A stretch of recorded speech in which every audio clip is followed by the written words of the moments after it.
Debat pamungkas kemarin yang diharapkan panas justru adem ayem. Tiga capres saling sepakat atas ide dan gagasan yang disampaikan. Ya, interaksi media sosial memperlihatkan sentimen netizen merespon calon wakil presiden pada debat terakhir.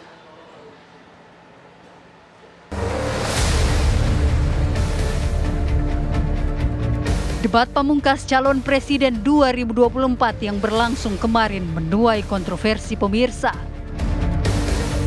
Harapan menyaksikan masing-masing capres berperang argumentasi mempertahankan ide dan gagasan, namun sayang debat kelima yang merupakan debat terakhir itu berjalan adem ayem. Masing-masing paslon lebih banyak merespon capres lain dengan jawaban hanya menambahi serta setuju.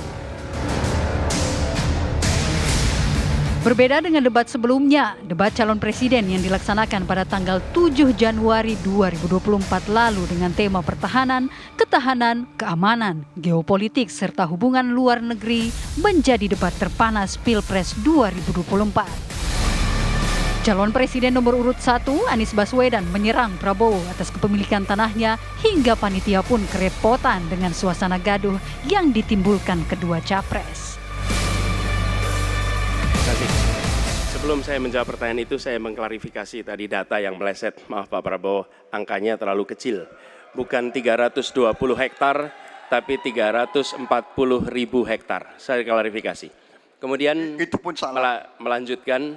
Itu pun salah. Atas apa yang perlu saya sampaikan. Mas Anies, Pak Prabowo, jangan Pak Prabowo, data yang salah. Pak Prabowo, mohon maaf, ini mohon nanti tenang ada dulu kesempatannya, hadirin. baik. Mohon tenang. Harap tenang. Mohon tenang. Harap tenang. Harap tenang. Baik, kita akan lanjutkan. Harap tenang Ya. hadirin. Silakan.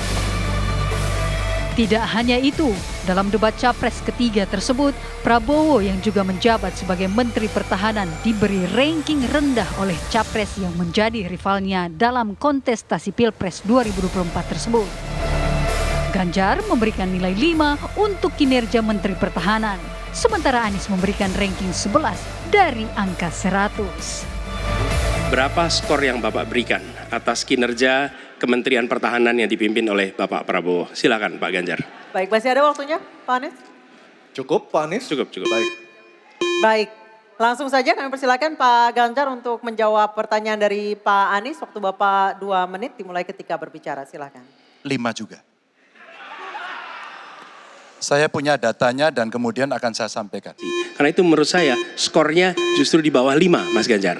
Kalau 5 itu ketinggian Pak Ganjar. Terima kasih Pak Ganjar.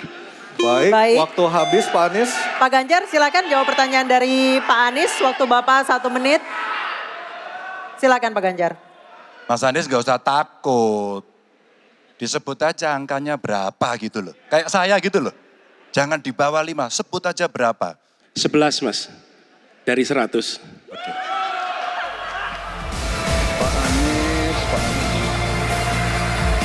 Tidak disangka, dua kandidat calon presiden yang menjadi rival di Pilpres 2024 memberikan penilaian begitu rendah. Prabowo pun terbawa suasana hingga ranking yang diberikan terhadapnya pun dijadikan bahan kampanye. Prabowo merasa was-was di debat terakhir. Ia pun menduga akan mendapatkan ranking 0 dari dua rivalnya tersebut. Lumayan, dapat nilai 100. Aku hanya dapat nilai 11 loh.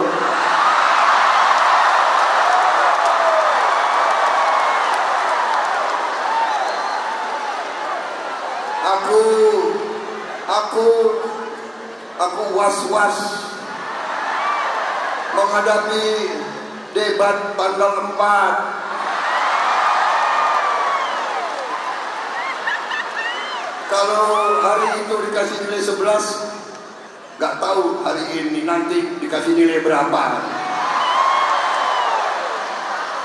Mungkin dikasih 0 begitu. Tapi gampang jawabannya. Sorry ya.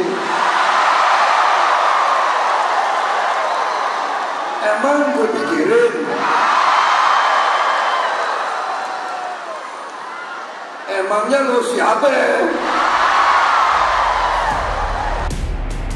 Namun, debat calon presiden terakhir kemarin tidak tidak satupun statement capres yang saling menyerang, bahkan memberikan ranking. Debat yang dinanti-nanti akan panas seperti debat sebelumnya itu pun ternyata berjalan dengan damai. Bahkan Prabowo dalam pernyataan penutupnya meminta maaf kepada kedua paslon lainnya. Kita baru saja beberapa bulan ini melaksanakan kampanye yang penuh dengan semangat, penuh dengan kontestasi, kadang-kadang penuh dengan kata-kata yang keras. Tetapi itikat kita baik. Saya kira tiga paslon semuanya ingin yang terbaik untuk rakyat Indonesia. Karena itu, saya atas nama Prabowo Gibran dan atas nama Koalisi Indonesia Maju minta maaf kepada paslon 1, Pak Anies, Pak Muhaimin, dan paslon 3, Pak Ganjar dan Pak Mahfud. Seandainya dalam kampanye ini ada kata-kata kami atau perbuatan kami yang kurang berkenan, kami mohon maaf yang sebesar-besarnya. Kami juga mohon maaf kepada KPU seandainya kami juga bertindak yang kurang pas.